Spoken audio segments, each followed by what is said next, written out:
नहीं है। तो दिल से प्रणाम है, और ये मेरे तरफ से बाबा को ये भैया फॉर्चूनर की आप चाबी। जिस दिन लाइव में बोले थे ना कि वो ऐसे ही बोल दिए थे वो देंगे नहीं, तो हम बोले थे कि 7 दिन में दे दीजिए। आप क्या बोले, कल तो सही में हमको मिल रही है गाड़ी। देखिए बात ऐसा है बाबा, बहुत लोग बोल रहे थे कि ये लोग लाइव में ऐसे ही बोलते हैं। जिसके पास पैर नहीं था उसको आज 4 पैर मिला, बिल्कुल, जो कि अपने घर से मार्केट तक नहीं जा सकते, उनके लिए जिला तक जाने की एक साधन मैंने कोशिश की है। ऐसा नहीं कि मैंने बहुत बड़ा तीर मारा है, बस कोशिश की है। और मुझे लगता है कि जो भी आप अगर बड़े पद पे हैं, किसी भी पद पे हैं, तो आपको करना चाहिए। इसलिए करना चाहिए कि आपके करने से 10 आदमी के हौसले बुलंद होते हैं और 10 आदमी करने की इच्छा जताते हैं। और बिल्कुल देंगे, बिल्कुल आप बिल्कुल चिंता करिए। बात कर रहा हूँ, बिल्कुल सब मेरे भाई हैं, पटना मिलना थे आपको, सब मेरे भाई हैं। शांति बनाए रखो।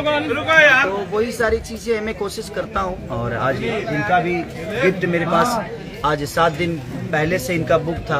उन लोगों का तो लेट इसलिए हुआ क्योंकि